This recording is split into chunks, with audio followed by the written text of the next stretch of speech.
Bonsoir, bienvenue à vous en direct sur Public Sénat, votre émission pour aller plus loin ce soir sur les suites et les conséquences de la démission de Christiane Taubira.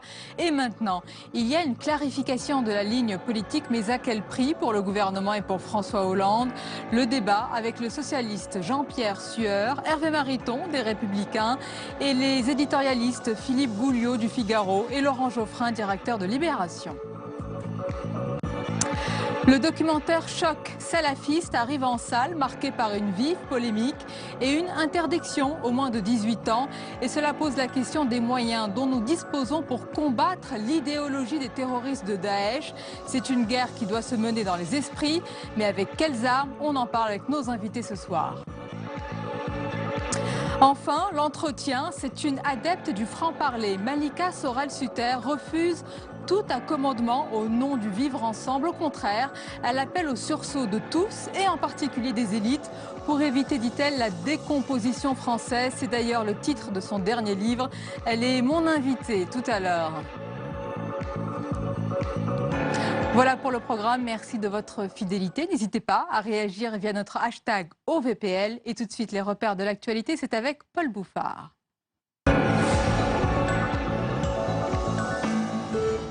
Bonsoir à tous, ravi de vous retrouver. C'est l'image du jour. Fidèle à son style, Christiane Taubira a quitté le ministère de la Justice à vélo et pour de bon. Depuis ce matin, elle n'est plus garde des Sceaux. Une démission annoncée par surprise, même si on connaissait ses désaccords avec le Premier ministre.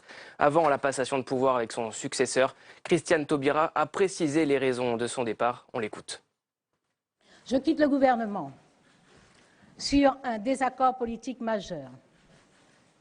Je choisis d'être fidèle à moi-même, à mes engagements, à mes combats, à mon rapport aux autres, fidèle à nous, tel que je nous comprends. Passation de pouvoir donc, place Vendôme. C'est un proche de Manuel Valls, Jean-Jacques Urvoas, ancien président de la Commission des lois à l'Assemblée nationale, qui prend les rênes du ministère. Portrait de nouveau garde des Sceaux par Louis Sibyl. En 2012, il rêvait du ministère de l'Intérieur. 4 ans plus tard, ce sera finalement celui de la justice. Jean-Jacques Urvoas, député du Finistère, se voit récompensé pour son travail à la présidence de la Commission des lois à l'Assemblée nationale. Homme clé dans le dispositif de la majorité, il doit souvent trouver des consensus impossibles. Processus de révision de la Constitution. Dernier exemple en date, l'épineux problème de la déchéance de la nationalité qui divise la gauche. Missionné par le gouvernement, ces réflexions ont abouti à supprimer toute référence à la binationalité. Option retenue par le Premier ministre ce matin même. C'est donc lui qui portera le texte en mars prochain, en tant que ministre. Encarté à l'âge de 18 ans, Jean-Jacques Urvoas, 56 ans aujourd'hui, est professeur de droit et devient sur le tard spécialiste des questions de sécurité, en 2009 précisément, quand Martine Aubry lui propose d'entrer à la direction du parti. C'est lui qui est d'ailleurs nommé rapporteur du projet de loi sur le renseignement après les attentats de janvier 2015. Jean-Jacques Urvoas passe désormais pour être un fidèle de Manuel Valls.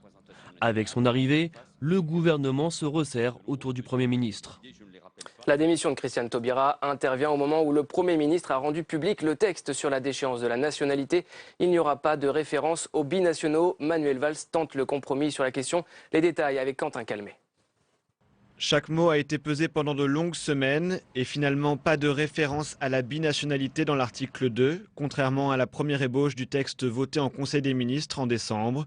Une nouvelle rédaction présentée en commission des lois à l'Assemblée nationale ce matin, afin d'aboutir, je cite, à un rassemblement le plus large possible, selon l'expression du Premier ministre.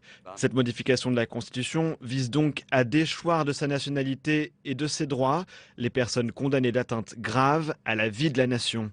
Tous les Français coupables d'actes terroristes seraient donc concernés, mais dans le même temps, le Premier ministre n'entend pas revenir sur les engagements de la France concernant les apatrides. Aucune référence à la binationalité ne figurera dans le texte constitutionnel, ni a priori dans la loi ordinaire. Cette rédaction inclut en plus des crimes les délits les plus graves donc, tels que l'association de malfaiteurs à caractère terroriste ou le financement direct du terrorisme, une déchéance de nationalité qui éclipse presque les mesures sur l'état d'urgence qui entrent également dans la Constitution. Le Conseil d'État refuse de suspendre l'état d'urgence. La Ligue des droits de l'homme l'avait demandé. Demande rejetée. Le juge des référés estime que le péril imminent justifiant cet état n'a pas disparu compte tenu du maintien de la menace terroriste. 15 800 chômeurs en plus en décembre. Notez le nouveau rebond du chômage. 3,59 millions de personnes sont sans emploi en métropole. Poussé record aussi du nombre de chômeurs de longue durée, plus 0,8% en un mois. Un mauvais chiffre alors que François Hollande vient d'annoncer son plan d'urgence pour l'emploi. On en parlait, Christiane Taubira vient de claquer la porte du gouvernement. Quelles en seront les conséquences sur la stratégie et la politique de François Hollande pour 2017 ?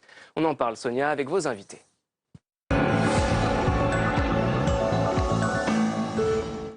Oui, merci Paul. Une démission, un profond désaccord, un déluge de réactions. Et maintenant, quelle suite, quelles conséquences pour le gouvernement ? Pour François Hollande, admiré ou honni, une chose est sûre, c'est une très forte personnalité qui vient de quitter l'équipe Hollande-Valls. Et c'est aussi la gauche au pouvoir qui se retrouve face à ses choix et peut-être face à ses contradictions. L'analyse et le débat avec nos invités ce soir. Hervé Mariton, bonsoir. Bonsoir. Bienvenue, député Les Républicains de la Drôme, candidat à la primaire de la droite et du centre en vue de 2017. Nous accompagne également ce soir Jean-Pierre Sueur, bonsoir. Bonsoir. Sénateur socialiste, vice-président de la commission des lois. Philippe Gouliot, bonsoir. Bonsoir Sonia. Journaliste, chef du service politique au Figaro. Et Laurent Geoffrin, bienvenue, bonsoir à vous. Bonsoir. Directeur de Libération. Alors avant de parler des conséquences, des suites pour le gouvernement, pour François Hollande, avant d'évoquer, c'est important, le fond, la politique de l'exécutif maintenant, on parle, Hervé Mariton, d'une ancienne ministre ce soir de la Justice. Que représente pour vous Christiane Taubira ? Je vais rappeler que dans l'hémicycle de l'Assemblée, vous avez incarné deux visions irréconciliables du débat sur le mariage pour tous notamment. Christiane Taubira représente la ministre qui a en effet porté le texte du mariage pour tous. Elle a gagné ce débat parlementaire. Elle a perdu la suite en quelque sorte. La suite, c'est ce qui se passe aujourd'hui. Des assistances médicales à la procréation qui se multiplient, des mères porteuses sans doute à l'étranger, mais avec régularisation en France, et au fond, tous les engagements qu'elle avait pris, ceux que le gouvernement avait pris avec elle en nous disant non, non, au-delà du mariage, ne vous inquiétez pas, tout cela a été démenti par les faits. Donc je ne pleure pas le départ de Christiane Taubira, qui a porté un mauvais texte et qui ensuite a hélas confirmé que les suites que l'on prévoyait à ce texte sont advenues. Elle s'était engagée que ce ne soit pas le cas, ça n'a pas été respecté. Au reste, je constate aussi qu'il y a chez Christiane Taubira, pour dire quelque chose de plus aimable, une rare cohérence dans la vie politique française. Christiane Taubira s'est opposée à la déchéance de nationalité.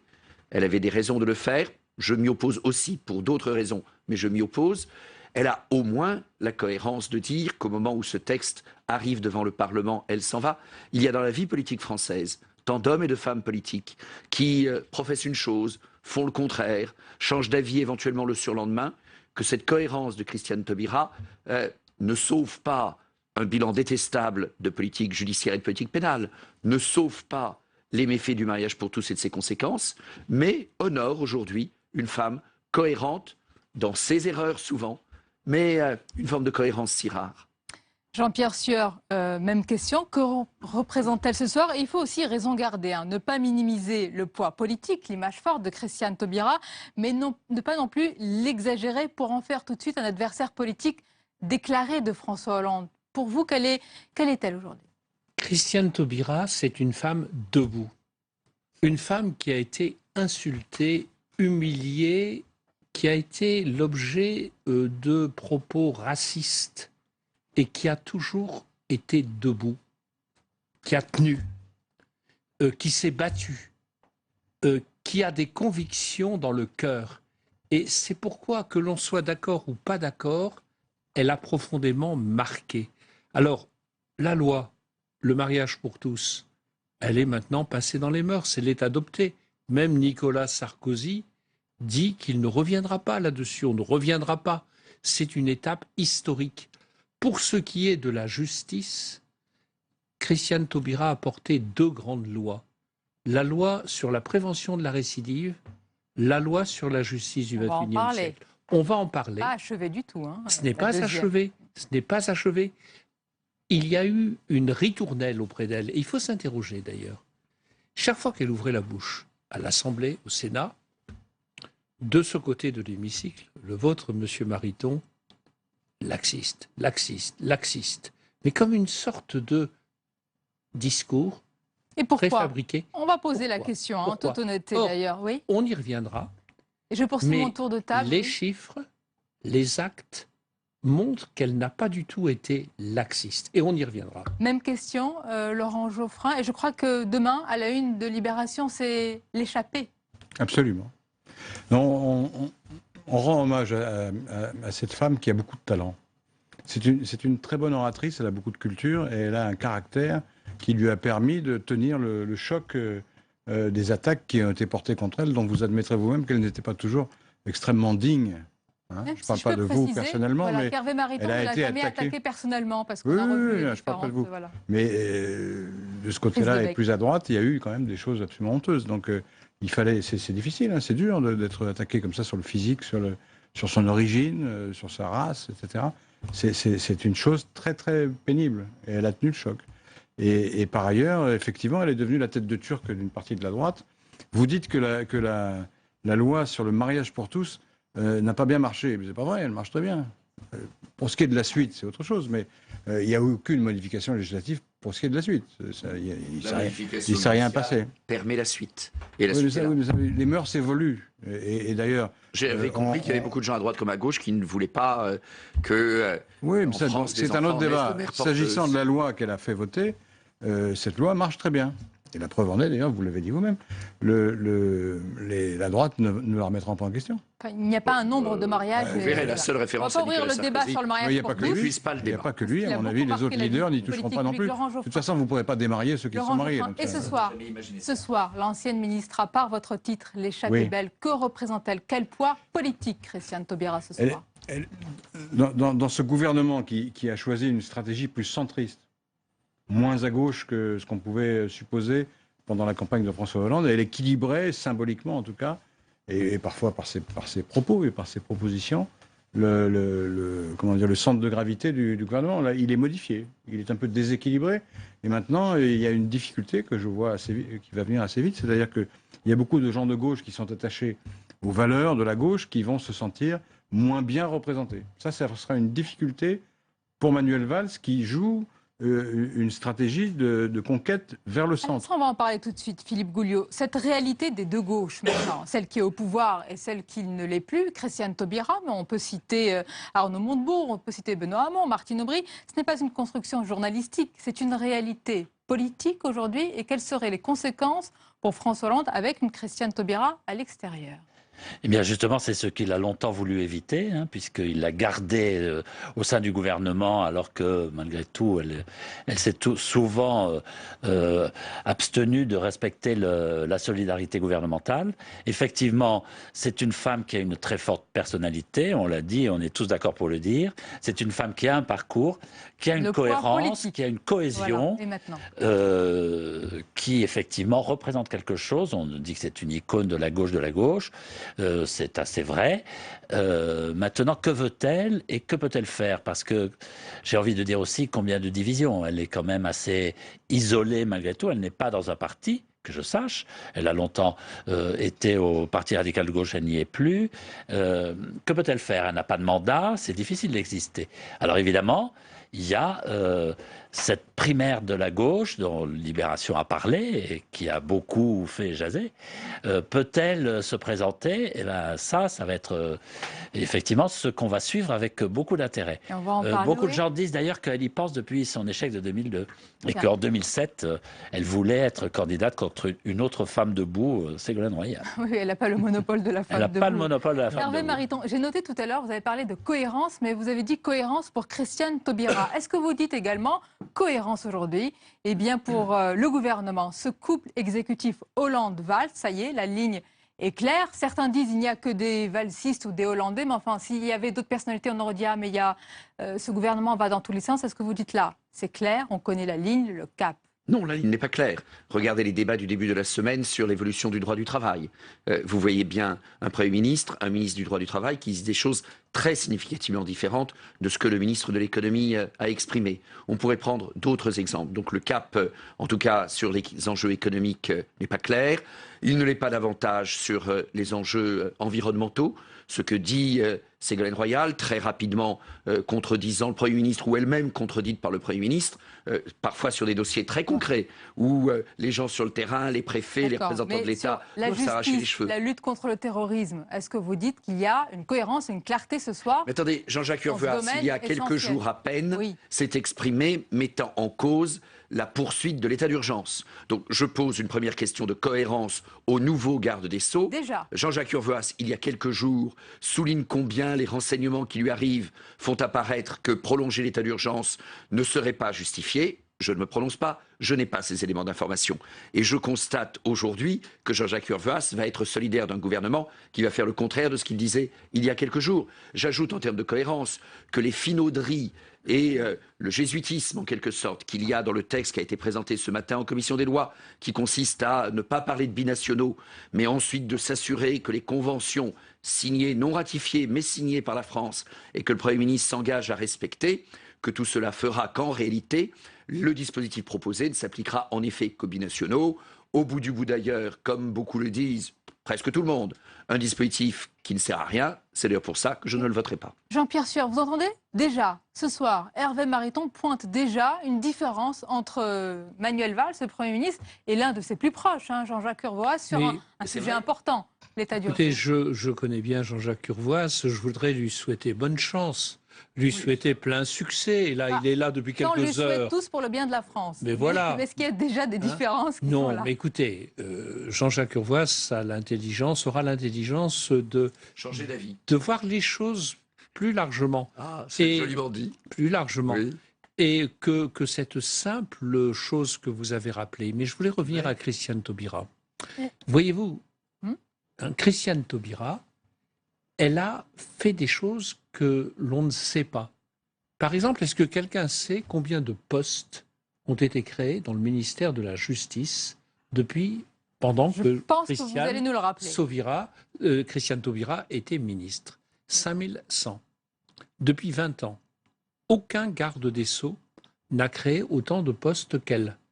Elle a ouvert 6000 places dans les prisons. Jamais les associations qui soutiennent les victimes n'ont reçu autant de moyens qu'avec Christiane Taubira. Je cite tout cela. Et le démontage prévu je cite tout de la cela politique pénale pour que l'on comprenne bien. Alors, ce que vous appelez le démontage de la politique pénale, c'est tout à fait le contraire qui est en cause. Le parce texte que en route s'agissant des mineurs. Christiane Taubira, elle est intimement persuadée que la prison n'est pas la seule peine possible. Ça, vous savez bien. On en a beaucoup parlé. Et que ce à quoi elle a toujours pensé, vous savez, quelqu'un qui est en prison, 7 ans, 8 ans, 10 ans, est-ce que la prison va l'aider en sortant à se réinsérer et à ne pas récidiver? Elle a fait une loi. Alors bon, d'autre part, les petits délinquants, on ne va pas rentrer dans tous les dossiers de Christiane Taubira, les petits délinquants, les moyens, mais non, mais ce que vous dites ainsi, lourde, mais non, mais c'est ce que vous dites n'a pas de sens. Le désarmement à l'égard des mineurs. Oui. Non, Christiane Taubira considère que si vous mettez un certain nombre de mineurs, de petits délinquants, de moyens délinquants en prison, qu'ils font un séjour court en prison, ils prennent contact avec le milieu de la délinquance, ils sortent moyens délinquants, grands délinquants, et on n'en sort pas. Que c'est la politique du gouvernement et pas seulement la philosophie de Christiane Taubira. Alors, mais vous avez raison, Laurent Geoffrin, lors de sa déclaration, Christiane Taubira a parlé de désaccords politiques majeurs. On va quand même parler du fond, c'est le plus important, et qui va d'ailleurs bien au-delà de la déchéance. On va l'écouter et ensuite vous nous donnerez votre analyse. Le péril terroriste qui nous menace est grave, imprévisible, mais nous avons appris à le traquer et nous nous en sommes donné les moyens. Mais je crois que nous ne devons lui concéder aucune victoire, ni militaire, ni diplomatique, ni politique, ni symbolique.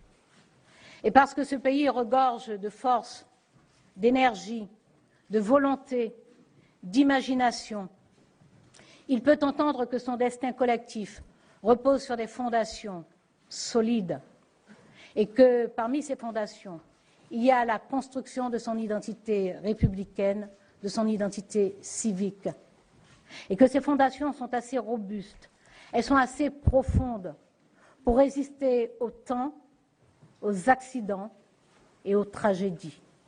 Laurent Geoffrin, il faut s'arrêter sur cette phrase parce qu'elle est importante. Ce que dit ou semble dire Christiane Taubira, c'est qu'elle ne partage pas l'esprit du combat que nous menons contre le terrorisme. Elle estime que les mesures que nous avons engagées, on ne va pas toutes les énumérer, mais donnent au contraire, selon elle, presque raison aux terroristes et qu'on est en train de changer notre société, notre manière de penser en fonction de ce qu'ils nous ont fait subir. Et ça, c'est très important, c'est un vrai schisme dans ce cas-là. Elle a assez largement raison. Tiens donc. Mais je le dis, Oui, mais depuis... c'est pas moi qui vais répondre.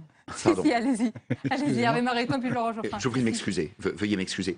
Moi, je suis critique de l'usage du mot guerre depuis le début, après le 13 novembre. Parler de guerre, c'est faire un honneur aux terroristes qu'ils ne méritent pas. C'est à certains égards ce que dit Christiane Taubira, et sur ce point, elle a raison. Parler de guerre, c'est sous-évaluer la difficulté d'une situation intérieure extrêmement complexe, c'est surévaluer la simplicité à l'extérieur. Parler de guerre, c'est conduire à des mesures de nature politique, alors que fondamentalement, face au terrorisme, il faut une réponse criminelle. C'est pour cela que je ne suis pas favorable à la déchéance de la nationalité. Parce que la déchéance est une mesure politique. Les terroristes doivent être considérés comme des criminels. Parce que la déchéance est une mesure dont certains terroristes se flatteront. Or, nous ne sommes pas là pour tomber dans leur panneau. Nous ne sommes pas là ce pour sont jouer deux leur jeu. visions politiques importantes dans notre pays. Je comprends bien, Hervé Mariton a raison sur le fond. Une démocratie ne doit pas renier ses propres principes dans ce type d'épreuve. Mais en même temps, elle a le droit de se défendre et elle a le droit de suspendre un certain nombre de dispositions dès lors que ça permet de rendre la lutte contre le terrorisme plus efficace. On a ces deux branches de l'alternative existent. Attendez, je n'ai pas fini. Je n'ai pas fini. Et il y a un paradoxe dans cette démission, c'est que je constate que le débat sur la déchéance de la nationalité s'est porté sur la distinction qu'on faisait entre les binationaux et les nationaux. Et alors, les gens ont répondu, oui, mais non, ça concerne que très peu de gens. Ce à quoi on a contre-répondu, oui, mais c'est un symbole essentiel, on va mettre dans la Constitution une distinction qui est choquante, notamment pour les binationaux. Cette distinction symbolique disparaît du texte. Aujourd'hui, on l'a. Elle a disparu du texte. Alors maintenant, on dit, mais en vérité, concrètement, ça va quand même s'appliquer dans plusieurs années, etc. Oui, mais c'est plus un symbole dans ce cas-là. Le symbole a disparu. Et donc toute la polémique, elle portait sur le symbole, sur le fait qu'on mette dans la Constitution... Donc vous pointez l'ambiguïté du gouvernement, je crois que... non, je pointe pas, je pointe le fait que après les protestations que vous avez formulées, j'imagine, et que les journaux, par exemple Libération, ont formulées, et une partie de l'opinion, le gouvernement a changé d'avis, et il a enlevé cette disposition du texte original, donc il a raison. Je n'étais pas sur la ligne d'avis de Laurent Geoffrin, si je peux me permettre. Si dans une seconde si vous permettez, oui, vous dites ça sur ce que disait Christiane Taubira. Ce qu'elle dit finalement est très profond. Elle dit la plus grande victoire des terroristes serait de nous faire renoncer à nos libertés. Et elle le dit avec force parce qu'elle le pense profondément. Et moi je pose la question, est-ce que nous avons renoncé à nos libertés? Nous avons pris un certain nombre de mesures pour lutter contre le terrorisme.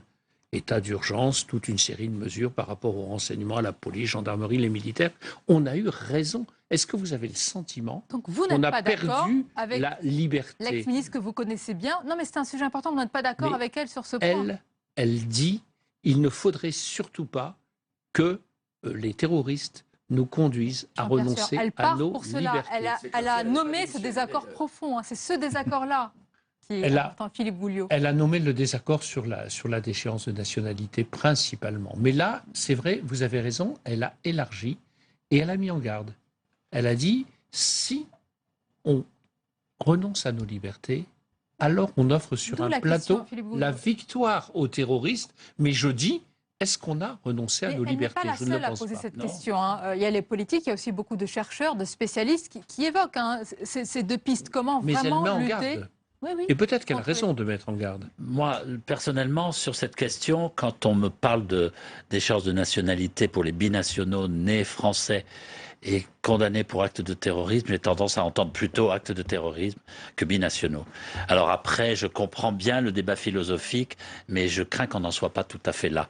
Et même le débat sur la guerre, peut-être qu'on n'est pas en guerre, peut-être que c'est faire beaucoup d'honneur aux terroristes de le dire, mais le fait est que c'était des armes de guerre. Et le jour où on attrape on lui donne un statut de prisonnier de guerre? Non, pas du tout. On le juge, oui, effectivement. Mais le fait comme criminel. Ben, comme criminel, éventuellement comme criminel de guerre, oui, pourquoi pas, à vrai dire, pourquoi pas. Mais enfin, je trouve que c'est un peu un débat inutile. Moi, la question que je me serais posée, c'est plutôt de savoir, est-ce que la déchéance de nationalité aurait empêché un seul attentat? Est-ce qu'elle empêchera un seul attentat? Je crois Non. que le Donc, gouvernement voilà. le dit. C'était hein. plutôt Tout le ça, monde est d'accord là-dessus. Tout le monde est d'accord. Tout le monde est d'accord. C'est plutôt ça qui me gêne dans cette affaire, mais d'un point de vue moral, j'avoue que j'ai du mal à embrayer. Mais je ne suis pas nécessairement sur un terrain moral, même si la morale est estimable. Non, mais Christiane Taubira l'est éminemment, là on vient de l'entendre. Oui, mais c'est même un terrain philosophique. Mais les questions posées par Christiane Taubira, y compris des textes auxquels, au fond, elle a acquiescé jusqu'à présent, posent problème. Parce qu'il y a, depuis un certain temps, de la part de ce gouvernement, face aux enjeux de sécurité, de lutte contre le terrorisme, un certain nombre d'initiatives, un certain nombre de textes inopérants. D'échéance de nationalité, il y a tout de même un assez large consensus pour dire c'est inopérant, ça ne servira à rien. Je n'avais pas voté la loi renseignement parce que la plupart des spécialistes qui connaissent les questions d'informatique sous-entendues dans ce texte, les questions de cryptologie, considèrent que ce texte est extrêmement mal cadré, qu'il pose un certain nombre de problèmes de liberté publique sans améliorer significativement les conditions de protection de la population. Et donc le gouvernement accumule des mesures de virilité qui ne donneront pas les résultats escomptés. Je voudrais conclure, vous laisser la parole, Laurent Geoffrin et Jean-Pierre Sueur. Ce départ, il intervient à un moment quand même très particulier, très délicat pour l'exécutif, qui renoue avec l'impopularité, avant le débat sur la déchéance de nationalité, au moment où il y a des lignes différentes sur le front économique, au moment où c'est très important, on va en parler avec Jean-Luc Gombaud dans quelques instants, le chômage repart à la hausse. Comme dirait Jacques Chirac, Laurent Geoffrin, on connaît la phrase, ça vole toujours en escadrille. C'est vous qui l'avez dit. Ça arrive à un moment particulier quand même. Ah oui, ça en revient à la situation antérieure, d'avant les attentats. À juste titre, comme le gouvernement et le président s'étaient comportés de manière extrêmement solennelle, digne et efficace pendant cette période, ils avaient eu un regain de popularité. C'est vrai que tant que les chiffres du chômage continueront à augmenter, cette popularité va disparaître comme par enchantement, évidemment, c'est normal. Et donc la difficulté aujourd'hui, c'est que est-ce qu'il s'agit de rassembler la gauche ou est-ce qu'il s'agit d'essayer de mordre à toute force sur le centre? Le Valls, manifestement, a choisi la deuxième hypothèse. Ils aimeraient bien les deux, mon capitaine. Mais il faut choisir. Jean-Pierre Sueur, en guise de conclusion. Perdre sur sa gauche, c'est dangereux. Oui. Un mot pour dire que d'abord, Christiane Taubira est toujours dans le paysage politique. Je crois que le rapport de confiance qui s'est créé entre elle et François Hollande sera durable. Ça n'engage que moi, mais je le dis. Et je voulais enfin lui rendre un grand coup de chapeau pour l'éloquence parlementaire. Voyez-vous, il y a quelque chose d'un peu triste tous d'accord, ça dans peut le fait dans le débat que politique la public. vie, le langage politique devient trop technocratique. Et voir quelqu'un qui parle sans notes pendant une demi-heure, qui a préparé ça toute la nuit, et qui est nourri d'une culture littéraire, poétique, philosophique, ça c'est extraordinaire. Et je termine en disant merci Christiane, parce qu'il y a cette vibration-là qui ne va pas nous manquer. Merci, puisque Christiane, elle est là. Merci à vous. Merci, messieurs. La suite de votre émission. Restez avec nous. L'actualité, bien sûr, ce soir, ce sont les nouveaux chiffres du chômage qui repartent à la hausse et c'est l'édito ce soir.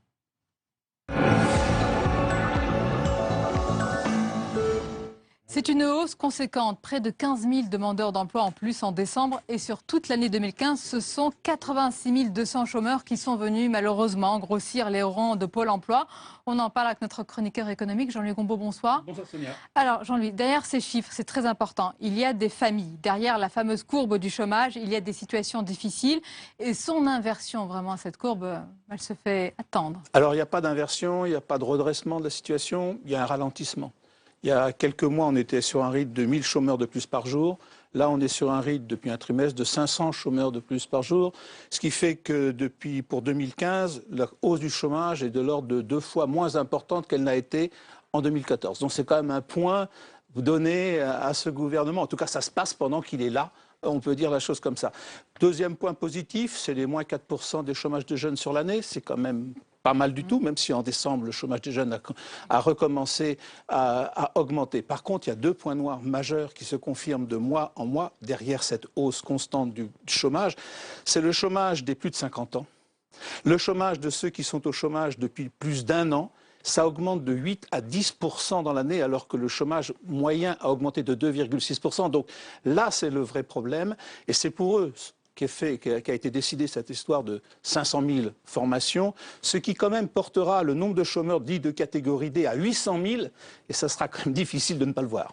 Est-ce qu'il y a une raison, une éclaircie, une raison d'espérer pour tous ces chômeurs, leurs familles, une éclaircie d'ici à quelques mois, Jean-Louis? Alors, est-ce qu'il y a une éclaircie pour ces chômeurs? Est-ce qu'il y a une éclaircie pour M. Hollande? Puisqu'on a dit plus le chômage augmentera, plus sa popularité baissera. C'est un petit peu le même type d'éclaircie. En tout cas, au mois d'avril, mai, le nombre de chômeurs qui aura augmenté au cours du quinquennat moins 1 an de M. Hollande dépassera ce qu'a fait le record de M. Sarkozy. Et on sera à 1 an des élections. Donc là, le problème se compliquera uniquement dans la bataille avec l'alignement des chiffres. Et deuxième chiffre, le problème du taux de chômage que l'on comparera immédiatement avec ce qui se passe ailleurs. Et on verra que si on exclut, par exemple, l'Espagne, la Grèce, le Portugal, qui ont des taux de chômage extrêmement importants, on verra que la France est quand même dans le queue du peloton, 10,1% de taux de chômage. Et ça posera des problèmes politiques. Alors, il y a deux problèmes. Je crois qu'il y a d'abord un problème démographique majeur que l'on traîne depuis des années et des années. En France, si vous voulez faire baisser le chômage, il faut créer 120 000 emplois par an. Or, on en crée 40 000. Donc, c'est impossible. Or, si vous prenez par exemple l'Angleterre ou l'Allemagne, eux, en créent 500 000 par an, eux, il leur suffit un taux de croissance de 0,5, alors que nous, il nous faut 1,5. Donc, il y a véritablement un problème démographique majeur. Et puis, il y a un deuxième problème qui est le problème de la création d'emplois. La France, par exemple, 2 Français sur 3 est au travail, alors qu'en Angleterre ou en Allemagne, ils sont 3 sur 4. Donc, il y a un problème d'occupation de la population active qui est absolument majeur. Songez quand, par exemple, sur toute la zone euro, la France a créé 2% des emplois du privé. C'est absolument ridicule. Donc là, il y a un véritable problème. Alors, deuxième aspect, le problème du contrat de travail, la réforme du contrat de travail. Est-ce que l'assouplissement du contrat de travail pourra permettre de créer des emplois? En tout cas, il ne pourra pas le permettre d'ici à la fin du quinquennat, ce n'est pas possible. Alors un petit conseil pour M. Hollande, peut-être qu'il pourrait faire comme les éleveurs, ils sont allés voir le pape, et peut-être qu'à défaut de solution, il aura peut-être une bénédiction. Et attention aux vœux pieux également. Merci beaucoup Jean-Luc Gombault. On retrouve tout de suite Paul Bouffard pour les principales informations de la soirée.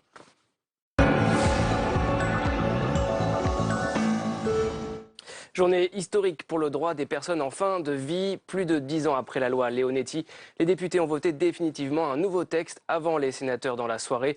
La ministre de la Santé salue une avancée historique. Les détails avec Sophie Normand-Couturier. Ni euthanasie ni suicide assisté, mais un droit à la sédation profonde et continue. Un droit de s'endormir avant de mourir pour les patients en phase terminale, pour qui les traitements ne marchent plus et les antidouleurs ne soulagent plus. Leurs directives anticipées sont également rendues contraignantes. Après les députés en fin d'après-midi, les sénateurs devraient à leur tour, sauf coup de théâtre, adopter ce soir la loi transpartisane sur la fin de vie, plus de 10 ans après la loi Leonetti. Le texte est adopté. Nous touchons là à des questions qui touchent au plus profond de nous-mêmes et à nos convictions intimes, aux valeurs que nous pouvons porter. Je veux saluer une étape historique, un progrès historique pour nos concitoyens qui aura été réalisé grâce au vote que vous venez d'effectuer. La fin d'un long marathon parlementaire entamé en 2012 qui solde 4 ans de tergiversation politique. Crise de l'élevage, près de 40 points de blocage ce soir dans le Grand Ouest. Les éleveurs ont poursuivi leur mobilisation aujourd'hui, loin d'être séduits par les annonces du ministre de l'Agriculture. La FNSEA exige du gouvernement des mesures structurelles. Géraldine Bavoileau.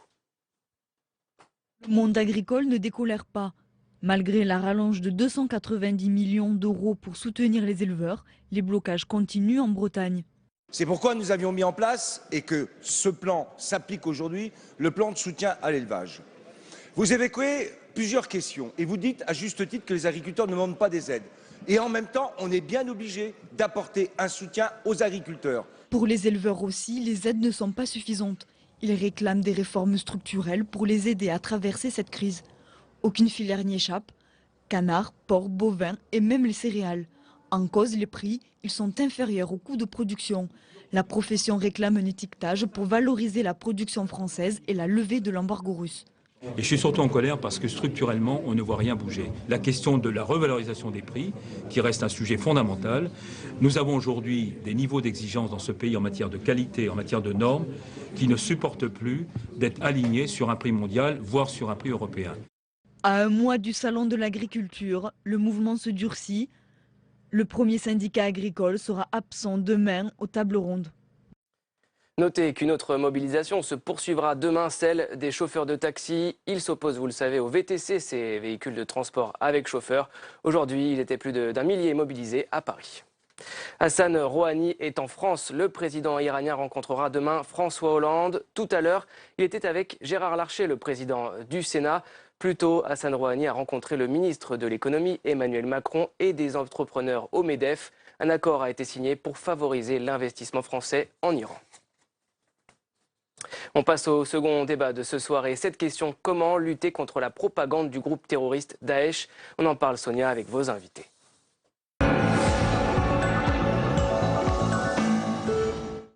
Oui, c'est une question difficile et délicate. Comment lutter contre la propagande des terroristes de Daesh lorsqu'ils diffusent une vidéo comme ces derniers jours sur les attentats du 13 novembre? Faut-il en parler? Faut-il aussi que le président de la République réagisse?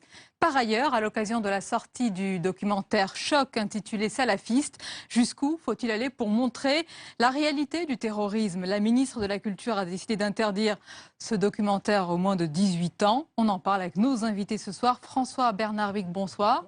Bienvenue, vous êtes directeur de recherche à l'IRIS, c'est l'Institut des Relations Internationales et Stratégiques. Vous êtes spécialisé sur la communication et la cyberstratégie et l'auteur notamment de cet ouvrage, La désinformation, les armes du faux, aux éditions Armand Collin. Tout frais, vous avez un des premiers. Le dernier. Voilà. Avec nous également Philippe Guibert, bonsoir. Bonsoir. Bienvenue, vous êtes consultant. Vous signez souvent des tribunes, notamment sur le site slate.fr et vous avez été directeur du service d'information du gouvernement. Merci d'être là.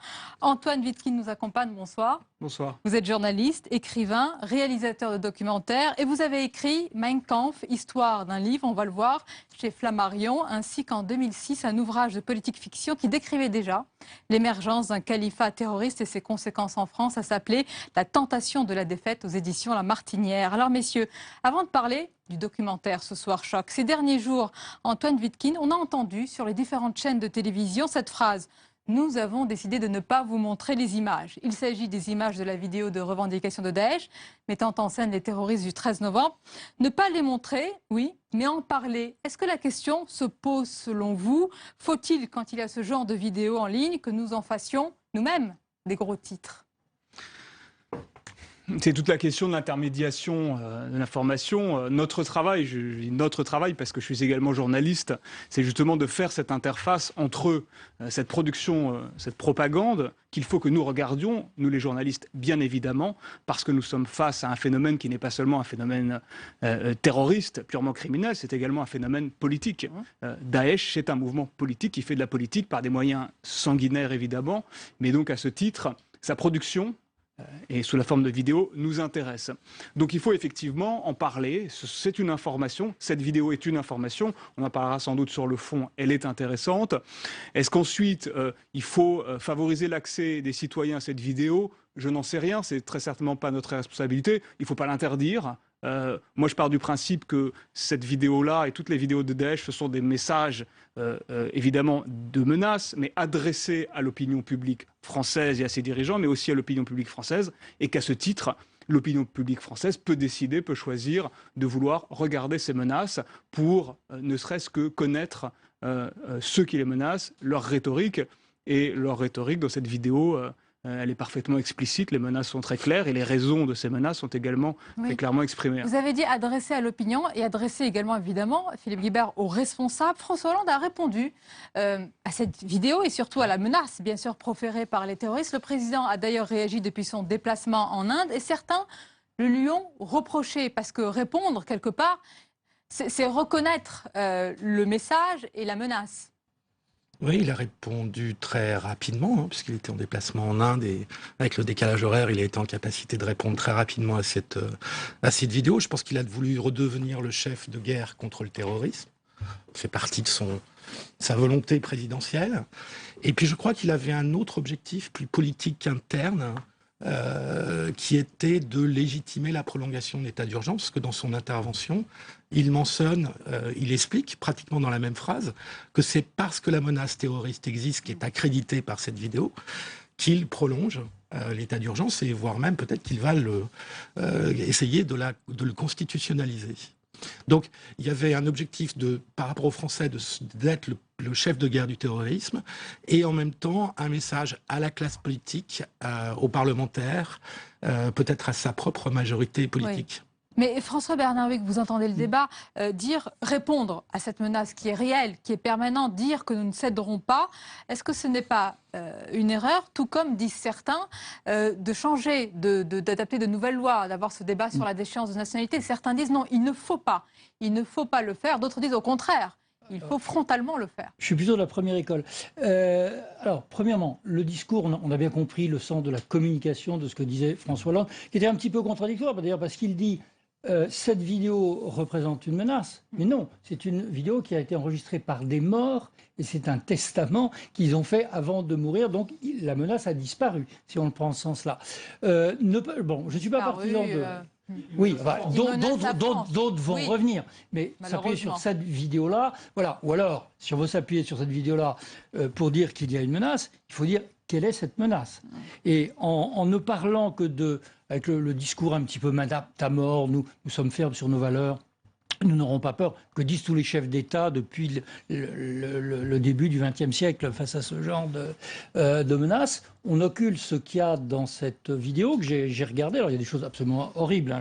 Vous avez des types qui parlent avec un couteau, qui font expliquer, puis après qui tranchent une tête. Évidemment, je ne suis pas partisan qu'on montre les fraudes d'hémoglobine. Par contre, ce qu'ils disent est extrêmement clair.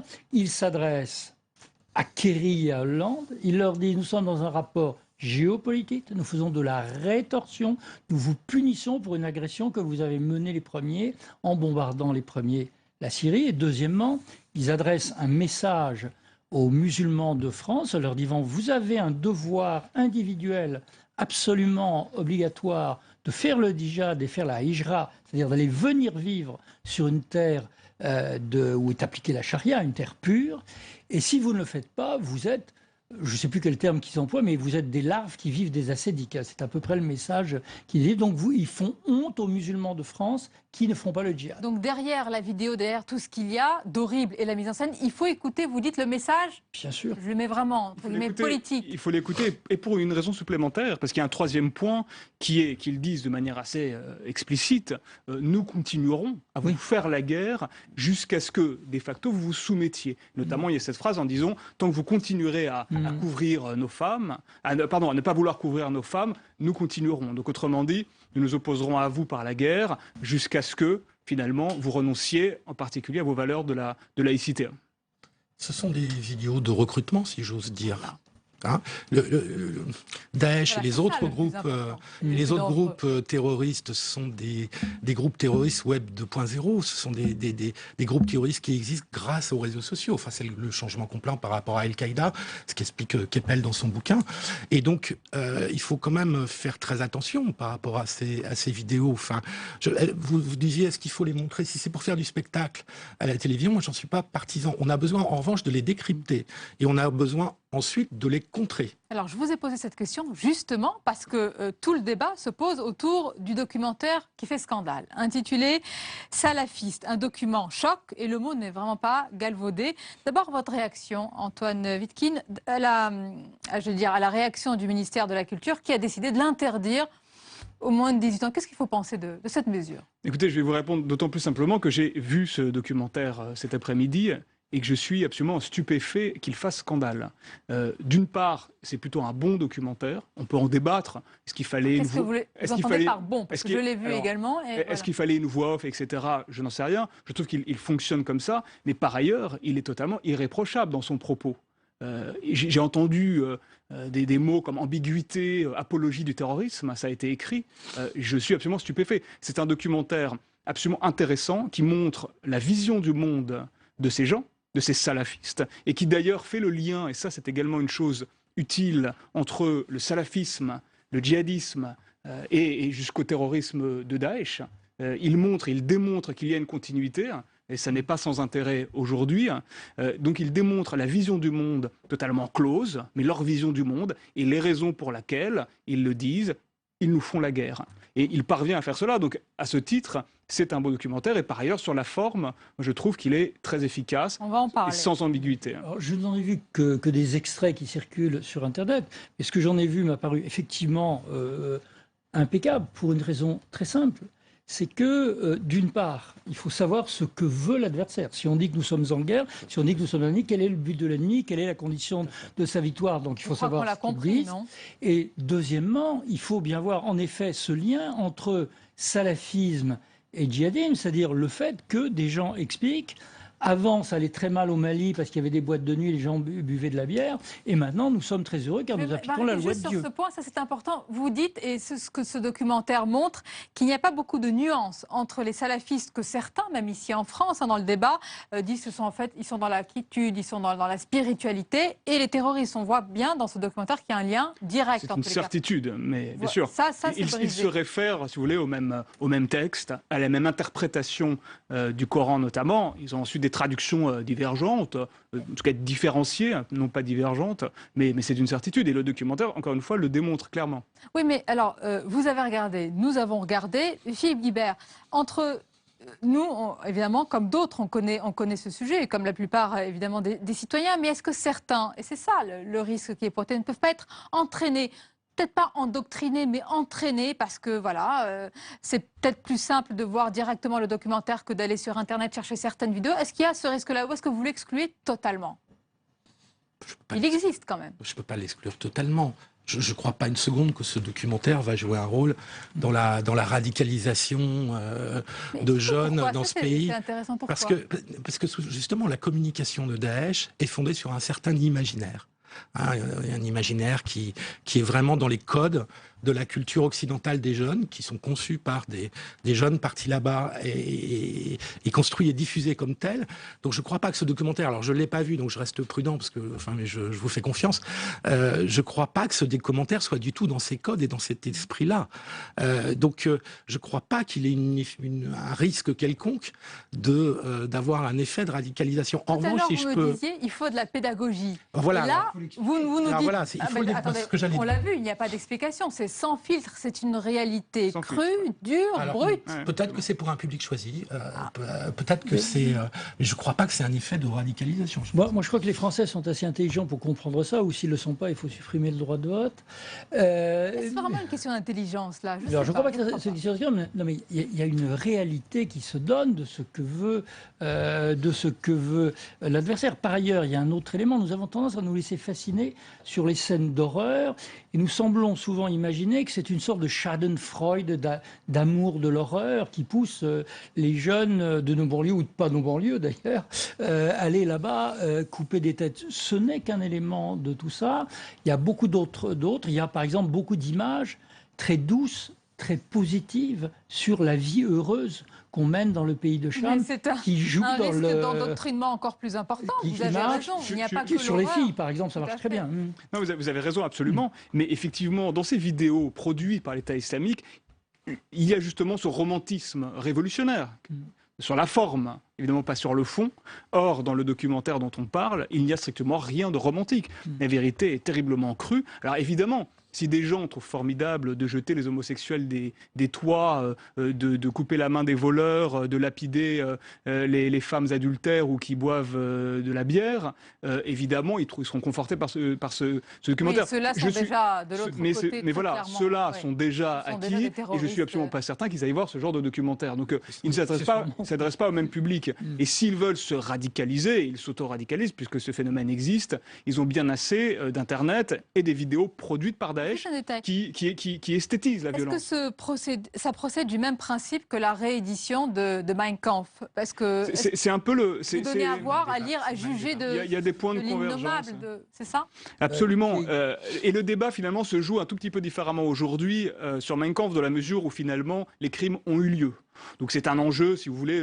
Moi, je suis totalement partisan pour une publication de Mein Kampf, commenter ou pas commenter. Mais bon, c'est un autre débat. Mais ça se joue a posteriori. En revanche, si on faisait une comparaison, c'est au moment où Mein Kampf a été publié dans les années 30, il y avait un enjeu considérable qui consistait à y avoir accès Bien sûr. Et à interpréter ce que Mein Kampf voulait dire. Et finalement, je ne vais pas faire de grandes comparaisons, je ne crois pas à ces comparaisons historiques. Qui ont été les premiers mais effectivement, il faut d'autant plus voir ce salafisme, ce djihadisme en face, et ce film, ce documentaire permet de le faire, pour pouvoir interpréter la menace et comprendre nos ennemis, ce qu'ils veulent. Alors vous avez une réaction, je voudrais vous faire réagir, puisque vous avez employé le mot image très douce qui fait beaucoup réagir. Oui, Est-ce que non, vous montreriez ce document à vos enfants, puisque vous parlez d'image très douce? Non, alors, je m'explique. À côté de ces scènes d'égorgement, et croyez-moi, j'en ai vu, c'est au-delà de ce qu'on peut décrire, une très grande partie de la propagande djihadiste est sur le thème « Venez voir comme la vie est douce, il y a les marchés, les gens sont heureux, ils rigolent ». Et après, nous en parlions avant de rentrer au plateau, nous étions frappés tous les deux par le fait qu'il y a énormément de scènes d'embrassades dans la presse écrite ou dans les vidéos. Ce sont des types barbus, évidemment, qui se font des grands... C'est la promesse d'une autre vie aussi. La fraternité, c'est la fraternité. Voilà. Et donc, on vit entre frères sur une terre c'est important saine. de comprendre qu'il y a ces deux piliers. Il y a les images d'horreur et il y a ce que vous décrivez qui explique ce mécanisme d'endoctrinement. Philippe Guibert, est-ce que ces images sont aussi, peut-être qu'on ne l'imagine pas, des témoignages pour l'histoire? C'est-à-dire que on a vu les crimes, on les a filmés. Je ne sais pas s'il y aura un jour un procès, mais ce sont des images pour l'histoire et pour la justice, quelque part. Ce sont sûrement des images pour la justice. D'ailleurs, je pense, pour revenir à votre question du tout début de l'émission, que le procureur Molin aurait dû être la personne, l'autorité publique qui aurait dû réagir par rapport à cette vidéo, puisqu'on est dans le domaine de la criminalité terroriste. Donc c'est sûrement des images pour la justice, c'est sans doute des images pour l'histoire. Ça reste des images de propagande active qui ont besoin d'être décryptées. Et je pense que pour le documentaire dont on parle, comme pour ces vidéos, on manque cruellement de décryptage. C'est-à-dire qu'il faut être spécialiste, il faut être comme vous, messieurs, il faut lire les livres. J'ai été très frappé, de ce rapprochement, j'espère que ce ne sera pas trop polémique, j'étais très frappé de l'émission dimanche qui a fait polémique sur Canal+. Alors j'allais vous en parler. Est-ce qu'on peut juste rappeler en quelques mots, parce que tout le monde ne l'a peut-être pas suivi, donc sur un même plateau de Canal+ au supplément, il y avait la ministre de l'Éducation Najat Vallaud-Belkacem, et puis un représentant, je ne vais pas dire que c'est le président d'une association, parce est-ce qu'on peut appeler vraiment une association ce type d'organisation? Ça, c'est peut-être juridiquement, oui, certainement. Oui, mais vu ses buts, ce sera peut-être à la justice de trancher, je ne sais pas. Mais donc ce président de l'association Baraka Cité, qui n'a pas condamné les exactions de Daesh, la question lui était posée, il a détourné le débat, et on a beaucoup reproché à la ministre de ne pas avoir réagi, de ne pas l'avoir poussé dans ses retranchements. Voilà. Oui, mais ce qui était très frappant sur le plateau, c'est qu'il n'y avait pas que la ministre, mais l'ensemble des journalistes qui étaient comme sidérés et désemparés et désarçonnés, plus exactement, devant un discours qu'ils n'avaient pas anticipé. Alors, on est dans un rapport de rivalité avec eux. Il y a aussi le côté d'affirmer qu'on est le plus fort. Il y a un étalage de virilité qui, je pense, compte beaucoup là-dedans. Oui, mais il faut s'habituer à affronter ce genre de discours. Alors, sur un plateau de télévision, ça sera relativement rare, je pense. Mais dans la vie réelle, dans la société, il faut s'habituer à affronter ce genre de discours. Je pense qu'on n'y est pas du tout préparé. C'est une bonne question, Antoine. Est-ce qu'il fallait, sur ce plateau-là ou un autre d'ailleurs, c'est-à-dire sur un plateau de télévision, engager ce genre de débat? Parce qu'il faut savoir qu'en face, il y a malgré tout des arguments qui sont très affûtés. C'est la question, vous avez raison. C'est plus d'ailleurs la question que la non-réaction de la ministre. Je trouve qu'on lui fait un mauvais procès. Je comprends assez bien, peut-être est-ce qu'elle aurait pu marquer un peu plus nettement son choc. C'est pas la question. En revanche, la question, c'est est-ce qu'il fallait inviter ce monsieur sur ce plateau? J'en suis pas certain. Attendez, vous nous dites qu'il faut tout montrer. Non, justement, j'allais venir. Il est venu sur ce plateau pour dérouler sa propagande. Et c'est ce qu'il a fait. Et il a réussi à le faire. Le documentaire dont on parle, c'est un regard de deux journalistes, de deux réalisateurs qui démontent la propagande, qui nous disent, au travers de leurs propres mots, qui ils sont. Donc c'est pas exactement la même chose. Je ne crois pas, je vais vous le dire, c'est peut-être contradictoire, peut-être une limite, je ne crois pas à la possibilité du débat contradictoire dans un cadre démocratique que nous connaissons avec ces extrémistes-là. En revanche, je crois absolument à la... Vous soulignez les vertus de la pédagogie, mais Mais Absolument, absolument. Au moment du débat, vous n'auriez pas d'argument alors face à ces personnes-là. Non, mais je pense qu'il ne faut pas débattre avec eux. Il ne faut pas en faire des discurseurs légitimes dans notre débat. C'est le mot célèbre, pas de liberté pour les ennemis de la liberté. Je crois que ça s'applique à ces extrémistes-là, à condition effectivement qu'ils soient extrémistes comme ce responsable d'association l'a démontré. Alors bon, on a un petit désaccord parce que moi, ça ne me dérangerait pas de les affronter, même avec une certaine... Oui, je suis volontaire. Mais avec une certaine violence verbale. Alors, qu'est-ce que c'est le débat? Là, nous sommes face à des gens qui ont deux discours pour refuser le débat. Le premier, c'est l'argument d'autorité. Vous ne découvrirez pas la vérité par la raison, mais la vérité, elle est dans un livre dont l'exégèse doit nous mener à un jugement. Et le deuxième argument qu'ils emploient, qui lui est très très malhonnête, c'est l'amalgame. Aller chercher des griefs dans ce que les Israéliens font aux Palestiniens, ce que les colonialistes ont fait il y a 500 ans, ou ce que les croisés, etc., qui n'ont rien à voir avec le fait qu'ils commettent des crimes aujourd'hui. Là, il y a un sophisme qu'on peut démonter, me semble-t-il. Philippe Guibert, je reviens à notre documentaire, au documentaire qui est en salle et interdit aux moins de 18 ans. Vous avez beaucoup de réactions et là, quelqu'un qui vous dit, mais est-ce que vos invités ne sous-estiment pas le degré d'influençabilité de certains jeunes ouverts à toutes les théories complotistes, même si la plupart des Français ont un esprit critique qu'on ne remet pas en cause, évidemment. Mais ils vont les chercher déjà, ceux qui sont sensibles aux thèses complotistes et ceux qui sont sensibles ou intéressés par ce type de vidéos, ils les trouvent déjà. Il suffit d'aller sur Twitter pour les trouver. Il n'y a pas besoin d'aller voir un documentaire dans une salle de cinéma.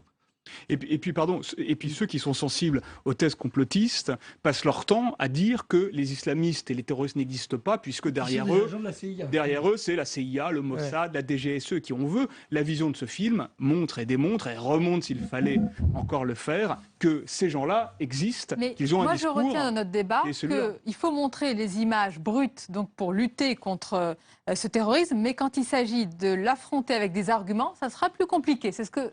Oui, non, c'est pas une question, ça n'est pas compliqué. C'est la question de ne pas légitimer, dans le cadre du débat démocratique, des gens qui sont des extrémistes et qui utilisent la démocratie contre elle. Voilà. Donc pour vous, ce documentaire, il faut débattre avec ces gens, mais il ne faut pas avoir peur des mots. Il ne faut pas avoir peur de dire que leurs idées sont criminelles, qu'on les méprise. Il faut être cohérent, je veux dire. On ne peut pas dire, d'un côté, faire dire par les plus hautes autorités de l'État, ce sont nos valeurs de la République qui sont en jeu. Bon, d'accord. Mais dans ce cas-là, quelles sont les valeurs d'en face? Qu'on les énonce et qu'on les combatte à visage découvert. La conclusion? Et d'autant plus qu'il faut les combattre dans la société civile. C'est-à-dire qu'il y a des personnes qui sont confrontées, qui ne fassent pas partie du débat démocratique, je vous rejoins, tout à fait. Mais enfin, on peut y être confronté dans la vie de tous les jours. Il y a des pratiquants ou des non-pratiquants qui peuvent être confrontés à des salafistes et qui peuvent être confrontés à cette propagande. Et donc, pour être bien compris, je visais spécifiquement des gens qui, comme ce monsieur, refusent de condamner des actes terroristes à Paris. La question du débat, plus largement, peut se poser. Mais je parlais de ces gens-là, pour être très clair. Mais en tout cas, il faut être capable d'argumenter. La condition, c'est de condamner le terrorisme. On ne peut pas discuter avec quelqu'un qui refuse de condamner aussi nettement que ce monsieur l'avait fait sur ce plateau, le terrorisme. En tout cas, le débat est complexe, mais vous jugez que le documentaire est utile. On verra comment il sera également accueilli par le public. Merci beaucoup, messieurs, pour ce débat et cette analyse. La suite de votre émission, on va retrouver tout de suite Alex Darmon, qui s'est intéressé à une sortie littéraire dont on a beaucoup parlé. Alex est allé chez les Républicains. C'est le micro trop tard. Regardez. Monsieur Charon, juste, moi c'est parce que j'hésite là. Vous n'avez pas pensé aux toilettes? Non mais c'est parce que... Non, jamais j'oserais. Ah oui, c'est vrai, je l'ai pas vu, autant pour moi. Non mais c'est parce que j'hésite simplement entre les trois livres. Oui. Et je sais pas lequel choisir.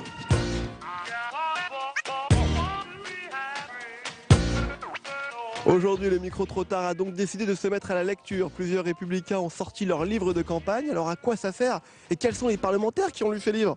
C'est une belle question ça. En même temps, lire c'est voyager, et voyager c'est lire. C'est Victor Hugo qui disait ça. Je m'épate moi-même des fois, c'est fou. Bonjour monsieur le sénateur, je voulais juste vous dire que j'ai lu les 3 livres. Et lequel vous avez préféré? Je sais pas, j'arrive pas à me faire d'idée vraiment. Il vous en manque un. Lequel? Il vous manque Faire. Ah, de François Fillon? Ouais, mais ça fait longtemps qu'il est sorti. Parce que c'est le meilleur. Ah, c'est le meilleur? Ouais. Monsieur Bignon, vous allez bien? Je vais très bien. Bon. Je fais la sieste tout le week-end, donc ça me fait bien. Alors j'ai surtout lu les petits mots qui étaient écrits par les auteurs des livres. D'accord. Déjà j'ai savouré l'amitié qui était exprimée. J'ai pas eu le temps de lire quoi que ce soit. D'accord. Et moi je suis très fier que les hommes politiques en France se piquent de culture et puissent faire des livres. C'est vrai. Ils sont près d'un délire d'écrire. C'est vrai. Une démangeaison intempestive. Parce que le livre, c'est un ami auquel on peut se référer, auquel on peut prendre le temps de réfléchir, de lire 2 pages, de dormir dessus. Et vous, personnellement, vous écrirez un livre bientôt? Ah bah écoutez, quand je serai plus président de la République, pour expliquer ce que j'ai fait, j'écrirai un livre. On ne peut pas travailler beaucoup sans dormir, c'est impossible. Il y a une contrepartie à l'effort intellectuel, c'est la récupération. Bon, les sénateurs, ok, on a compris. Mais les députés, qu'est-ce qu'ils en pensent? On va voir s'ils lisent aussi. Allez, venez. Je ne suis décidément pas très doué pour l'écoute de moi-même et des autres. Nicolas Sarkozy. C'est un exercice de vérité. Je connais bien l'auteur. C'est la 21e page. Oui, bah non, mais il y en a encore 200. J'ai l'impression que les Républicains, c'est devenu la FNAC. Et je voulais voir si vous aviez lu les livres. Attendez, faites voir. Copé, Le Sursaut, Nicolas Sarkozy, La France pour la vie, Alain Juppé, Pour un État fort. Je les ai pas lus, je peux partir avec? Ce qui va pas du tout, c'est que vous n'avez pas le mien. Mais enfin, ça fait rien. Je l'apporterai la prochaine fois. Là, j'ai fait la boulette, là. Oui, je crois, oui. C'est important d'écrire des livres. Vous les avez lus, ceux-là? Non. Pour l'instant, aucun d'entre eux. Le livre, c'est un outil aussi pour faire passer des idées. Vous pouvez pas me laisser comme ça, parce que je l'ai lu, votre livre, en plus. Et vous citez Molière. Il faut mieux lire des romans en ce moment, oui. C'est plus proche de la réalité. Le Misanthrope, vous aimez bien ça? Vous auriez pu le jouer au théâtre, le Misanthrope? Mais j'ai joué au théâtre, bien sûr. Je suis même pas sûr que je les lirai, parce que j'en attends pas grand-chose, en vrai dire. Je veux qu'on soit sincère et qu'en homme d'honneur, on ne lâche aucun mot qui ne parte du cœur. C'est magnifique. Et vous lirez Nicolas Sarkozy ou pas? Et vous le jouerez au théâtre?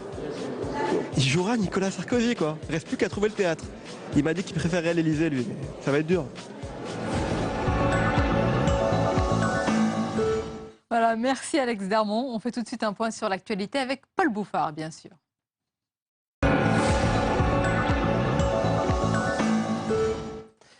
Sa démission avait souvent été évoquée. Christiane Taubira a claqué aujourd'hui la porte du gouvernement. Fidèle à son style, elle fait sa sortie à vélo, accompagnée d'une foule de caméras et photographes.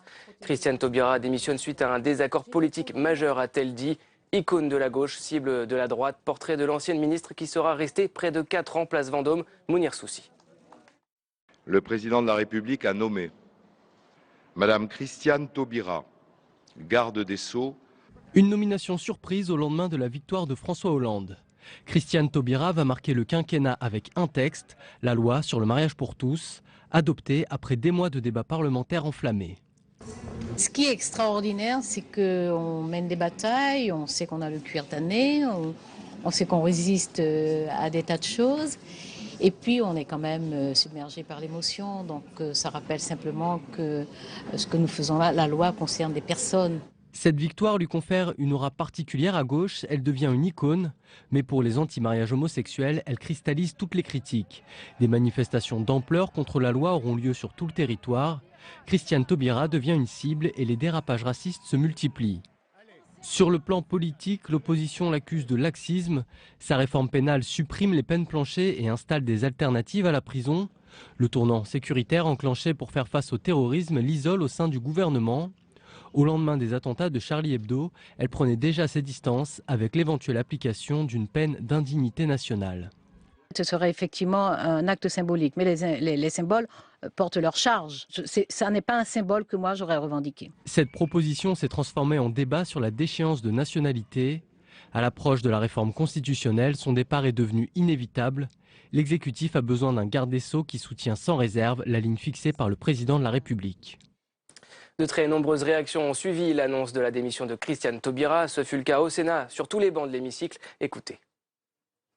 Au fur et à mesure qu'on voit des principes auxquels Mme Taubira tenait beaucoup, comme les principes de présomption d'innocence, de respect des droits de la défense, tous ces principes sont sérieusement écornés actuellement par le président de la République et par le Premier ministre, donc sa démission est très logique. Christiane Taubira apparaît comme une icône parce qu'elle a porté fortement la réforme sur le mariage pour tous. Elle a eu surtout une expression culturelle forte, très vigoureuse sur tous les textes qu'elle a défendus avec de vraies convictions profondes. C'était une femme de conviction et ça, c'est respectable, bien sûr, mais je crois que ces convictions ont fait du mal à notre pays. Je crois que la mise en pratique de ces convictions, de sa politique, a fait énormément de mal à notre pays et c'est une bonne chose que cela cesse.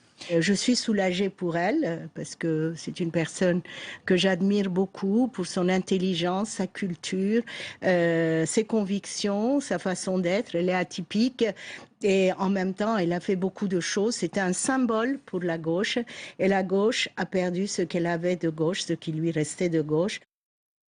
Place donc un nouveau garde des Sceaux. C'est un proche de Manuel Valls. Jean-Jacques Urvoas prend les rênes de la chancellerie. Portrait de l'ancien président de la commission des lois à l'Assemblée nationale. Il est signé Louis Sibyl. En 2012, il rêvait du ministère de l'Intérieur. 4 ans plus tard, ce sera finalement celui de la justice. Jean-Jacques Urvoas, député du Finistère, se voit récompensé pour son travail à la présidence de la commission des lois à l'Assemblée nationale. Homme clé dans le dispositif de la majorité, il doit souvent trouver des consensus impossibles. Processus de révision de la Constitution. Dernier exemple en date, l'épineux problème de la déchéance de la nationalité qui divise la gauche. Missionné par le gouvernement, ces réflexions ont abouti à supprimer toute référence à la binationalité. Option retenue par le Premier ministre ce matin même. C'est donc lui qui portera le texte en mars prochain en tant que ministre. Encarté à l'âge de 18 ans, Jean-Jacques Urvoas, 56 ans aujourd'hui, est professeur de droit et devient sur le tard spécialiste des questions de sécurité, en 2009 précisément, quand Martine Aubry lui propose d'entrer à la direction du parti. C'est lui qui est d'ailleurs nommé rapporteur du projet de loi sur le renseignement après les attentats de janvier 2015. Jean-Jacques Urvoas passe désormais pour être un fidèle de Manuel Valls. Avec son arrivée, le gouvernement se resserre autour du Premier ministre. C'est donc dans un contexte très particulier que le Premier ministre a rendu public le texte sur la déchéance de la nationalité. Il n'y aura pas de référence aux binationaux. Manuel Valls tente le compromis sur la question. Les détails avec Quentin Calmet. Chaque mot a été pesé pendant de longues semaines et finalement pas de référence à la binationalité dans l'article 2, contrairement à la première ébauche du texte voté en Conseil des ministres en décembre. Une nouvelle rédaction présentée en commission des lois à l'Assemblée nationale ce matin afin d'aboutir, je cite, à un rassemblement le plus large possible, selon l'expression du Premier ministre. Cette modification de la Constitution vise donc à déchoir de sa nationalité et de ses droits les personnes condamnées d'atteintes graves à la vie de la nation. Tous les Français coupables d'actes terroristes seraient donc concernés, mais dans le même temps, le Premier ministre n'entend pas revenir sur les engagements de la France concernant les apatrides. Aucune référence à la binationalité ne figurera dans le texte constitutionnel, ni a priori dans la loi ordinaire. Cette rédaction inclut en plus des crimes les délits les plus graves donc, tels que l'association de malfaiteurs à caractère terroriste ou le financement direct du terrorisme, une déchéance de nationalité qui éclipse presque les mesures sur l'état d'urgence qui entrent également dans la Constitution. C'est sur ce texte de Manuel Valls que devra se prononcer le Parlement. À gauche, certains estiment déjà qu'il est susceptible de largement rassembler. C'est le cas d'Alain Anziani au Sénat. On l'écoute tout de suite. Je crois que beaucoup de socialistes sont sur la même position, c'est-à-dire ne pas trier parmi les Français. Donc si le nouveau texte ne fait pas ce tri, je crois qu'à ce moment-là, il y aura un large rassemblement. Et tout à l'heure, la présidente des communistes au Sénat, Éliane Assassi, a confirmé le rejet par son groupe du texte constitutionnel sur l'état d'urgence et de la déchéance de nationalité. Répondre aux attaques de Daesh par ces mesures est totalement contre-productif, a-t-elle déclaré. Et toujours à propos de l'état d'urgence, le Conseil d'État refuse de le suspendre. La Ligue des droits de l'homme en avait fait la demande hier. Le juge des référés estime que le péril terroriste imminent n'a pas disparu. Et on termine avec le chiffre du jour, un mauvais chiffre, 15 800 demandeurs d'emploi supplémentaires en décembre. Nouvelle hausse du chômage, notez aussi la poussée record du nombre de chômeurs de longue durée, plus 0,8% en un mois. Et on passe tout de suite à la revue de presse.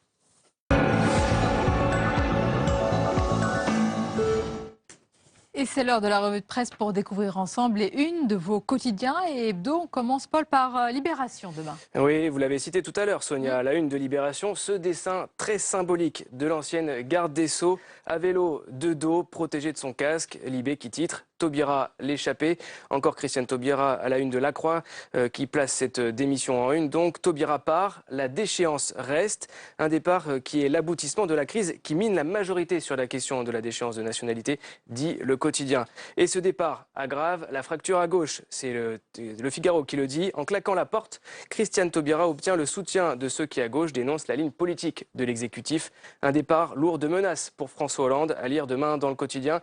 Et puis notez enfin ce petit clin d'œil du Télégramme. Après Jean-Yves Le Drian, un nouveau breton ministre. Le Quotidien salue l'arrivée de Jean-Jacques Urvoas au gouvernement. Alors, autre une, Les Échos. Le quotidien économique qui forcément fait son gros titre sur le chômage. 700 000 chômeurs de plus en 5 ans. L'échec du quinquennat Hollande, dit le journal. Le nombre de sans-emploi est reparti à la hausse en décembre 2015, on l'a dit. Et Les Échos qui indiquent que plus d'un Français sur 3 se dit prêt à créer sa propre entreprise. Les hebdos avec l'Obs cette semaine, qui a peut-être une solution. Un dossier spécial en couverture, Sonia, à lire dans l'hebdo, donc les diplômes qui donnent du travail. Intéressant, Sonia, donc on l'a vu avec le mauvais chiffre du chômage aujourd'hui. L'Obs propose 25 pages pour bien choisir sa formation après le bac et des exemples comme ceux de Edouard ou Leïa, web journaliste ou encore pro du numérique. Le point à présent. Un coup d'État silencieux, un titre qui ferait presque peur, Sonia. On y voit François Hollande seul à son bureau, entouré d'une ombre inquiétante. Le point s'intéresse au pouvoir de l'ombre, celui des bureaucrates qui dirigent la France. Dans son enquête, Emmanuel Beretta rappelle que François Hollande avait promis un choc de simplification. C'était sans compter sur la complexité de la bureaucratie française. Il serait plus fort que le président, dit l'hebdo. C'est à lire en page 26 demain. Merci beaucoup, Paul. À demain. Avec plaisir. Et tout de suite, l'entretien pour aller plus loin.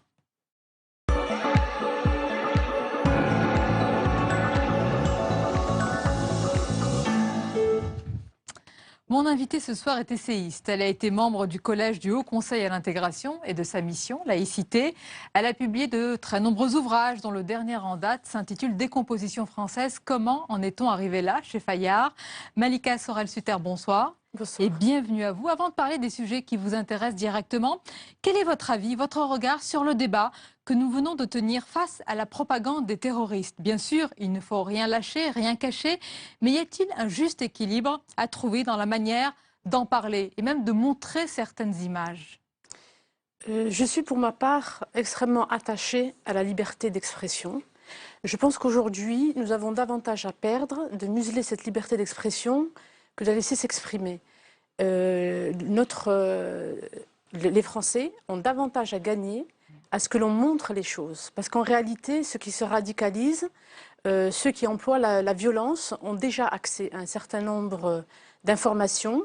Et ce dont nous pâtissons beaucoup aujourd'hui, c'est le fait que la majorité des Européens ne savent pas véritablement à qui ils ont affaire et ce qui se produit. Donc je suis tout à fait, si vous voulez parler du film dont il a été question et qui a soulevé une polémique, je pense que la réaction de la ministre a été la bonne, c'est-à-dire qu'elle a interdit aux moins de 18 ans. Ça permet aussi d'attirer l'attention des parents pour qu'ils puissent ne serait-ce que parler à leurs enfants. Ça leur permet d'être en éveil. Mais il faut que le grand public en Europe ait accès à ce type de documentaire pour voir l'envers du décor. Une fois encore, aujourd'hui, je considère pour ma part qu'en 20-30 ans, en Europe, nous avons beaucoup régressé sur la liberté d'expression et ça dessert les amis de la liberté. Donc nous avons, nous, intérêt à parler, à demander qu'il y ait beaucoup plus de liberté d'expression. On insiste beaucoup sur la guerre en Irak, en Syrie, à raison d'ailleurs, et ailleurs, car l'État islamique malheureusement se déporte sur d'autres terrains comme en Libye. Mais qu'en est-il selon vous de la guerre dans les esprits? Justement, mis à part les images, pour freiner, stopper la propagation de leur idéologie, est-ce qu'on est vraiment armé? Et là, je ne parle pas d'avions, de porte-avions ni de bombes. Est-ce qu'on est armé intellectuellement face à Non, pas du tout. Nous ne sommes pas assez armés et justement, ça a rapport avec ce que je viens d'évoquer, c'est-à-dire que depuis environ 20-30 ans, et ça s'accentue depuis les attentats, nous sommes bâillonnés. Nous ne pouvons plus nous exprimer. La plupart des intellectuels aujourd'hui n'osent pas s'exprimer. Nous devons tourner 7 fois notre langue dans la bouche. Il y a des choses que nous n'avons pas le droit de dire. Et donc, nous ne sommes pas du tout armés. Et Régis Debray, à une question qui lui était posée sur France Culture il y a quelques années, on lui avait posé la question « Qu'est-ce qu'un intellectuel ?» Il avait dit que sa fonction, c'était de réarmer ou d'armer moralement les personnes, c'est-à-dire leur donner accès à un certain nombre de clés de décryptage. Donc non, nos populations ne sont pas assez armées moralement parce qu'on a tout mélangé. On ne leur a pas donné les éléments qui leur permettent d'analyser ce qui se produit sous leurs yeux. Et on est dans l'idéologie du pas d'amalgame, et à force de ne rien vouloir dire, les personnes ne savent pas à quel sein se vouer, ne savent pas ce qu'il convient de penser de telle chose. Voilà. Donc moi, pense que nous sommes au contraire extrêmement faibles. Et j'ai écrit justement, je vais reciter cette phrase-là, c'est que notre République en France ne se meurt pas tant de la force de nos adversaires que de la faiblesse de ses partisans. Et je pense que c'est vraiment à réfléchir, c'est nous qui sommes faibles. Et pourtant, Malika Sorel, vous avez employé le mot bâillonné. On entend les intellectuels quasiment sur tous les plateaux, ils parlent de tout. Les derniers débats là, sur l'état d'urgence, sur la déchéance de nationalité, sur Daesh, sur la guerre, on les entend tous les jours. Est-ce qu'il n'y a pas également, parce que vous pointez, et vous l'avez pointé assez tôt, hein, cette déconnexion des élites, des citoyens, etc., est-ce qu'il n'y a pas également des élites un peu hors sol, qui n'ont pas elles-mêmes trouvé les clés pour faire cette pédagogie aujourd'hui? Est-ce que vraiment elles sont bâillonnées ou est-ce qu'elles-mêmes ne doivent pas réfléchir davantage sur comment expliquer les choses? Alors ça dépend, Madame Mabrouk, de qui l'on parle. C'est-à-dire que si vous voulez parler de certains intellectuels qui ces dernières années s'expriment, c'est très récent. Pendant très longtemps, on avait toujours les mêmes personnes qui parlaient, qui aujourd'hui deviennent assez féroces, assez virulentes, qui veulent nier les faits, nier le réel. Et malheureusement, le réel, lorsqu'on le nie, il finit par s'inviter et de manière de plus en plus violente, et c'est ce qui nous arrive. Donc ça, c'est pour la sphère intellectuelle. La sphère universitaire, il y a très peu de personnes qui s'expriment. Vous avez une manipulation de l'information. Ensuite, si vous voulez parler des élites politiques que j'ai fréquentées ces dernières années, c'est l'objet de mon dernier livre. Elles sont effectivement hors sol. Et quand je dis hors sol, c'est-à-dire que, je vais préciser, parce qu'il y a beaucoup d'acception dans cette expression, elles ne vivent pas les conséquences de leur prise de décision. Je pense que si elles avaient vécu au milieu de peuples avec beaucoup moins de privilèges, elles auraient été obligées de réagir. Et puis il y a eu un débat qui a surgi cette semaine et qui est récurrent, puisqu'Alain Peyrefitte en parlait déjà il y a 30 ans, c'est le fait que nos élites cumulent. Et donc, elles sont, et je l'ai vérifié, dans l'incapacité de maîtriser les dossiers. Elles papillonnent, elles butinent les dossiers, donc elles sont, la plupart du temps, dans une forme d'incompétence. Et donc, si on voulait agir, c'est vrai que le non-cumul des mandats est une priorité absolue pour permettre le renouvellement des élites politiques. Parce que le principal mal... La majorité des Français sont d'accord, évidemment. Absolument, parce que c'est vraiment le mal. Et vous voyez, nous avons 30 ans de retard. Alain Peyrefitte en parlait déjà dans Le mal français. Donc il y a cette dimension. Ensuite, il y a aussi le déni du réel. Ça, c'est important. Depuis le début des années 80, il y a des choses qui se sont produites. Et je peux vous citer Georges Marchais qui déjà à l'époque parlait, et c'est en connexion avec votre sujet précédent, de problèmes sur le terrain liés à des différences de comportement. Et il alertait, il avait même appelé à arrêter l'immigration parce que nous n'arrivions plus à traiter ces sujets. Et il y a eu un déni du réel. Oui, Malika Sorel, il y a deux visions aujourd'hui. Je reviens sur l'emprise des terroristes de Daesh et le recrutement de Français dans ces rangs. Il y a ceux qui ne veulent y voir aucune responsabilité de notre société française. Ils disent que ça n'a rien à voir.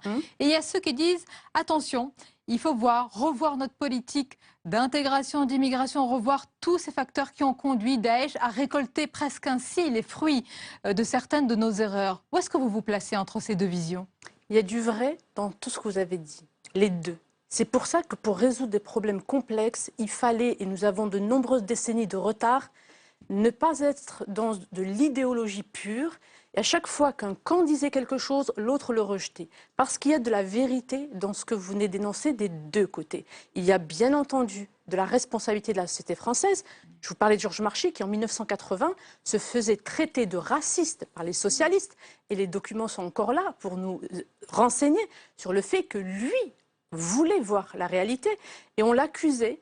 Et il disait, moi, ce que je veux, c'est que ces jeunes aillent à l'école. Donc le débat politique partisan a anesthésié cette réflexion que nous aurions dû avoir depuis 30 ans? C'est pire que de l'anesthésie, Madame Mabrouk, c'est qu'on a intoxiqué les masses. On leur a menti. On a dit en permanence... Des politiques des complices coupables de cela. Ce que je vous ai dit... moi, je dénonce les élites dans mon livre et leur responsabilité dans un but. Je veux qu'elles prennent conscience de leur part de responsabilité, non pas pour dire on est fautif, c'est pas ça l'enjeu. C'est de dire pas sert pas à grand ça chose. sert à rien. Si c'est pas suivi du fait qu'il y a un changement d'orientation et de trajectoire et que tous ensemble nous réfléchissions aux erreurs pour ne pas les commettre et pour changer le plus rapidement possible de trajectoire, ça ne sert à rien. Donc le but, c'est de dire attention.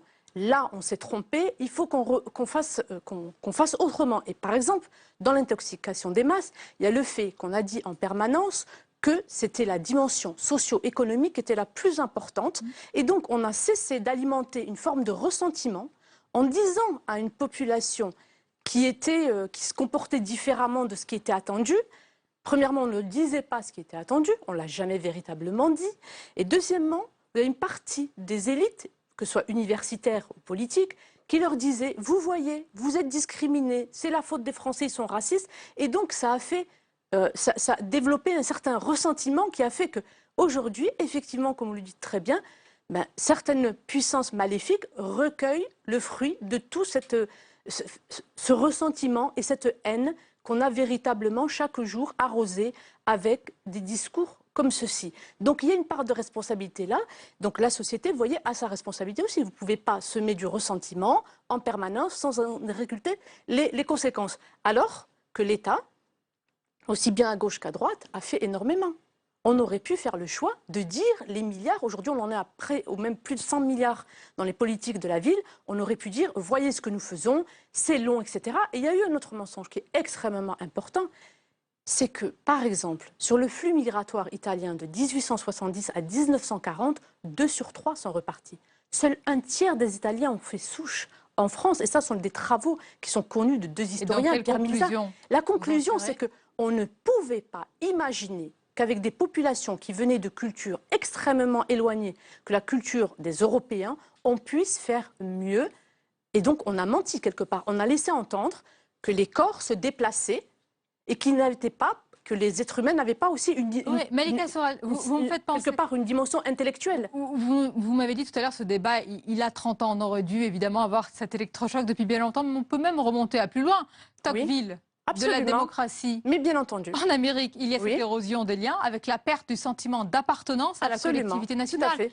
Franchement, est-ce que c'est pas un sujet un peu, entre guillemets, pardonnez-moi l'expression, fourre-tout? Je peux le dire aujourd'hui, vous le direz demain. Oui. On revient dans 10 ans. Madame Mabrouk, c'est pour ça qu'il faut être toujours vigilant. Et c'est le propre des élites. Une élite, ce qui va la distinguer du commun des mortels, c'est qu'elle a la capacité d'élaborer une vision et donc d'anticiper les difficultés. Oui, Alexis de Tocqueville, que je cite abondamment dans mes publications, parce qu'il avait parfaitement anticipé. Il avait vu, en observant seulement à l'âge de 27 ans, en observant la naissance de la démocratie en Amérique, et avec l'égalité de tous, en voyant que ça finirait par couper le lien de transcendance, et aujourd'hui on en est là, la démocratie arriverait au point où nous en sommes. Et aujourd'hui, tout ce que nous observons, effectivement, a été observé. Allons plus loin. Pourquoi ces élites, entre guillemets, complices, pas coupables quand même de cette, entre guillemets, décomposition française dont vous parlez, pourquoi ont-ils fait cela? Est-ce que selon vous, il y a une forme de déni au nom du pas d'amalgame? Ils n'ont pas voulu voir certaines choses. Exemple concret, ces derniers temps, ce qui s'est passé en Allemagne, à Cologne, ou dans d'autres capitales européennes, on a souvent posé cette question, pourquoi il n'y a pas eu plus de dénonciation également de la part des féministes ou d'autres personnes au niveau de l'élite? Est-ce que c'est cela, le déni que vous décrivez?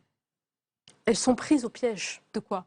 Parce que, à cause du non-renouvellement de nos élites, c'est un milieu qui se reproduisent en permanence. Et ceux qui arrivent, qui sont plus jeunes, en réalité sont cooptés sur la base de proximité de tous ordres, fait que si aujourd'hui, vous vous rendez compte, Madame Mabrouk, le désastre dans lequel nous sommes, si aujourd'hui elle venait dire, voilà, nous sommes trompés, eh bien, il faut avoir une certaine éthique pour arriver à faire quelque part le sacrifice de soi. Parce que dire, je me suis trompé, vous ne savez pas comment la population risque de réagir. On peut vous dire, eh bien, vous rentrez chez vous. Parce que si vous êtes trompé sur ça, demain, vous pouvez vous tromper sur une autre menace. Et c'est vrai.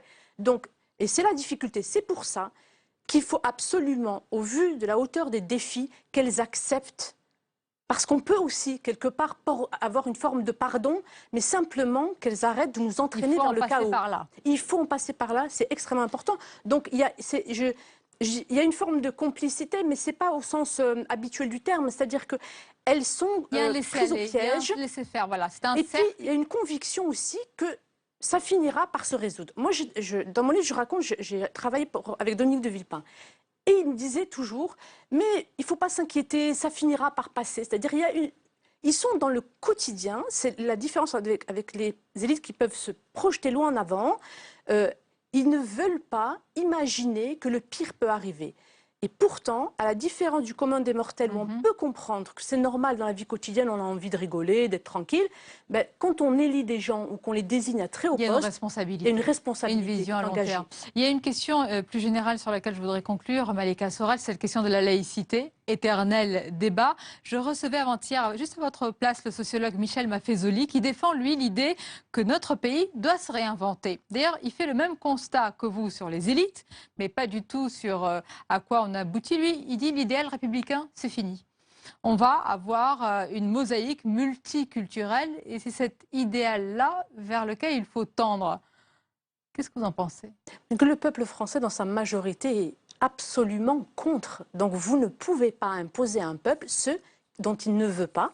Et nous avons toutes les études du CEVIPOF ou de l'IFOP qui nous mettent en évidence que les Français placent même l'attachement à la laïcité, qui s'oppose finalement au modèle multiculturaliste de M. Maffezoli, il la place avant le suffrage universel. Rendez-vous compte, ils ont fait la révolution pour avoir le droit d'élire. Pour les Français, la laïcité, pour terminer, c'est une question d'identité. Absolument. C'est au cœur de leur identité et c'est rappelé dans des encycliques parce que les Français, même s'ils ne sont plus catholiques, il y a un fond culturel catholique. Ça a été rappelé dans des encycliques, rappelé par le pape Jean-Paul II. Et la laïcité en France correspond aussi à des drames, à une longue histoire, il y a eu des conflits, il y a eu l'édit de Nantes, ce n'était pas pour rien. Et donc je pense que M. Maffezoli et d'autres ne pourront pas imposer au peuple quelque chose dont il ne veut pas et contre laquelle il va s'élever. Absolument. Merci beaucoup Malika Soral-Suter, merci d'avoir été notre invitée. On arrive presque à la fin de cette émission, mais d'abord, vous le savez, comme toujours, c'est le zapping de Public Sénat, moment choisi par Louis Sibyl ce soir. Je vais vous quitter, mais évidemment, vous resterez dans mon cœur, vous resterez dans mon esprit, parce que ces 3 années et demie ont été extrêmement riches, extrêmement fructueuses. Je pense que nous avons profondément consolidé l'institution judiciaire. Nous lui avons redonné de la vitalité, nous l'avons modernisée, nous l'avons conduite à réfléchir sur elle-même, nous l'avons conduite aussi à recommencer à être fière d'elle-même. Je pense que ça a été un grand ministre et qu'elle restera un grand ministre de la Justice, non seulement à cause des réformes qu'elle a pu faire aboutir, le mariage pour tous en particulier, mais aussi en termes de budget. C'est un ministre qui a fait augmenter significativement le montant du budget, qui a fait augmenter le nombre des effectifs du ministère de la Justice. Donc tout ça est extrêmement positif. Il aurait appartenu au président de la République de révoquer le mandat ministériel donné à Mme Taubira. Le choix est inverse, c'est Mme Taubira qui a démissionné. Je considère que c'est un défi qu'elle a lancé au président de la République. Cécile Duflot, parce que c'est Cécile Duflot qui est sortie du gouvernement, qui a entraîné ensuite Europe Écologie Les Verts. C'est pas pour cette raison, c'est parce que Manuel Valls avait été nommé Premier ministre. Bon, c'est une drôle de raison d'ailleurs, c'est pas très politique. Et au contraire, à ce moment-là, nous tenions l'occasion que le projet de Notre-Dame-des-Landes soit arrêté. Ça, je peux vous l'affirmer sans risquer d'être contredit. Il y a plusieurs témoins. Nous étions autour d'une table avec le Premier ministre nouvellement nommé et avec plusieurs dirigeants d'Europe Écologie Les Verts.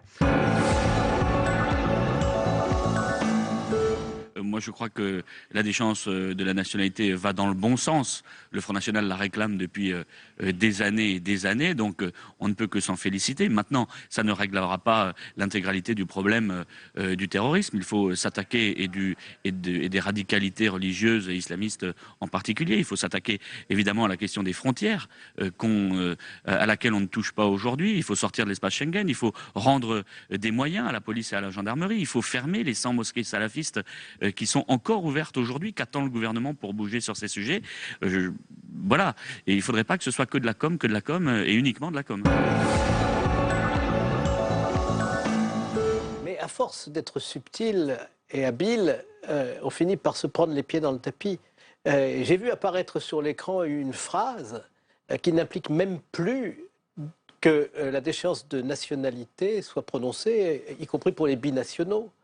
On inscrirait dans la Constitution la faculté de faire plusieurs choses qui seraient soit la déchéance de nationalité, soit la déchéance de droits attachés à la nationalité. Je ne sais pas ce que c'est. Ça, c'est pour les mononationaux. On ne parle pas de binationaux ni de mononationaux.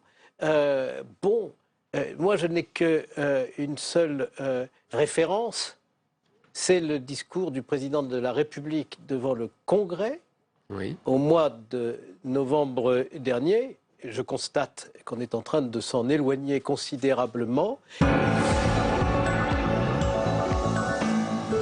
Aujourd'hui, les organismes HLM qui construisent les logements sociaux sont dans une difficulté, sont face à un mur dans les équilibres financiers de leurs opérations. Ils étaient aidés hier par l'État, ils ne le sont plus ou quasiment plus. Ils étaient aidés hier par les collectivités locales, ils ne le seront plus. Et ils mettaient énormément de fonds propres dans ces opérations. Et malheureusement, leurs fonds propres sont en train de diminuer. Nous allons donc beaucoup moins construire dans les années qui viennent. Donc c'est un véritable cri d'alarme qui est lancé. Mais vous savez, pour construire du logement, il y a un premier élément majeur, c'est la confiance.